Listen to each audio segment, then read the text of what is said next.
கர்த்தருடைய மகா பரிசுத்த நாமத்திற்கு மகிமை உண்டாவதாக. 2 நாளாகமம் 19ஆம் அதிகாரம் 7ஆம் வசனம். கர்த்தருக்கு பயப்படுகிற பயம் உங்களிடத்தில் இருக்க கடவது, எச்சரிக்கையாய் இருந்து காரியத்தை நடத்துங்கள் என்று யோசபாத் தான் நியமித்த நியாயாதிபதிகளை பார்த்து சொல்வதாக நாம் வாசிக்கிறோம். இதற்கு முன்பதாக யெகூ என்னும் ஞானதிருஷ்டிக்காரன் யோசபாத்திடம் வந்து சொல்லுகிறான், துன்மார்க்கனுக்கு துணை நின்று கர்த்தரை பகைக்கிறவர்களை நீர் சிநேகிக்கலாமா? இது நிமித்தம் கர்த்தருடைய கடுங்கோபம் உம்மேல் வர இருந்தது என்று சொன்னான். இந்த வார்த்தைகளை கேட்டவுடனே யோசபாத் கர்த்தருக்கு பயந்து தன்னுடைய வழிகளை சீர்படுத்த ஆரம்பித்தான். தன்னை சீர்படுத்துவதோடு மாத்திரமல்ல, தன்னோடு கூட இருந்தவர்களையும் அவன் சீர்படுத்துகிறான். அங்கு ஒவ்வொரு பட்டணத்திலும் நியாயாதிபதிகளை வைத்து தான் சொல்லுகிறான், கர்த்தருக்கு பயப்படுகிற பயம் உங்களிடத்திலே இருக்கட்டும், எச்சரிக்கையாக இருந்து காரியத்தை நடத்துங்கள் என்று சொல்கிறான்.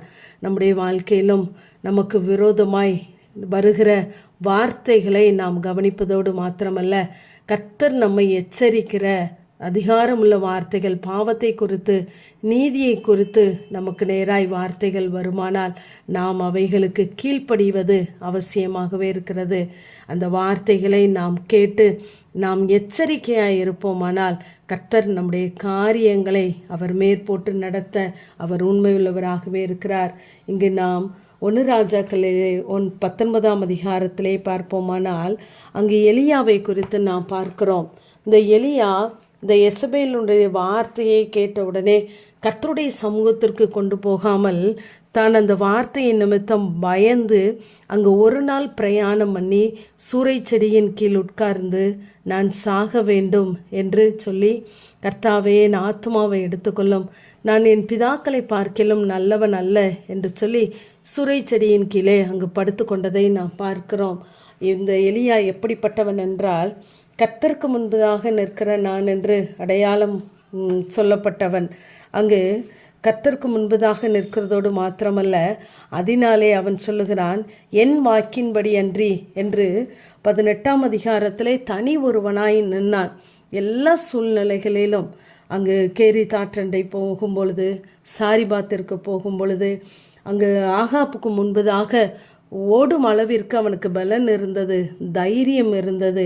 ஆனால் இங்கு எசபேலினுடைய வார்த்தை, எசபேலினுடைய சத்தம், எசபேலினுடைய அதிகாரம், நாளை இந்நேரத்திலே என்று சொன்ன அந்த ஒரு வார்த்தையின் நிமித்தம் எலியா அங்கு சோர்ந்து போய்விட்டான்.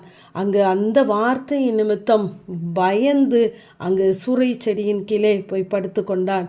நம்முடைய வாழ்க்கையிலே இப்படிப்பட்ட காரியங்கள் நமக்கு விரோதமாய் வரும் பொழுது நாம் அதையும் கர்த்தருடைய சமூகத்திலே நாம் கொண்டு போவோமானால் கர்த்தர் நம்முடைய காரியத்தை நடத்துவார்.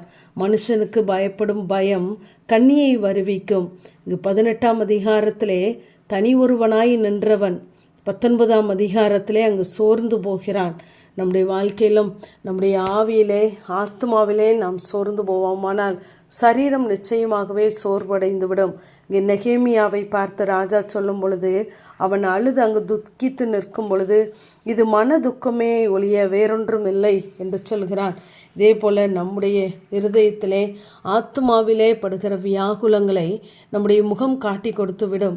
ஆகவே அங்கு நாம் எப்படிப்பட்ட சூழ்நிலைகளாக இருந்தாலும் கர்த்தருடைய சமூகத்திலே நாம் வைத்து நாம் காரியத்தை நடத்தும் பொழுது கர்த்தர் அதற்கு வேண்டிய பலனை நமக்கு தந்து நடத்துவார். ஒருவேளை நம்முடைய குறைகள் சுட்டி காட்டப்படுமானால் அதையும் கர்த்தருடைய சமூகத்திலே வைத்து அதற்கு வேண்டிய கிருபைகளை நாம் பெற்று அங்கு தெய்வ சமூகத்தை நாம் கிட்டி சேருவோமானால் கர்த்தர் நமக்கு வேண்டிய கிருபைகளை அந்த நேரத்திலே தந்து நம்மை நடத்த அவர் போதுமானவராகவே இருக்கிறார். பயம் என்கிறது இடுக்கம் என்கிற சமுத்திரமாக மாறிப்போகிறது.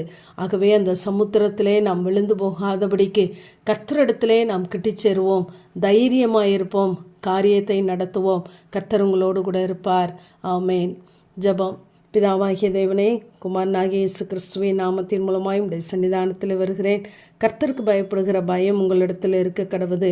எச்சரிக்கையாக இருந்து காரியத்தை நடத்துங்கள் என்ற வேத வார்த்தையின்படி கர்த்தாவே உமக்கு பயப்படுகிற பயத்தை எங்களிலே தந்து ஆண்டவரே எல்லா சூழ்நிலைகளிலும் ஆண்டவரே அந்நிய சத்தங்களுக்கு விலகி எச்சரிக்கையாக இருந்து ஆண்டவரே எங்களை காரியத்தை நடத்த கர்த்தர் உதவி செய்யுங்க. இயேசுவின் மூலம் ஜெபங்களும் எங்கள் ஜீவனுள்ள நல்ல பிதாவே, ஆமென்.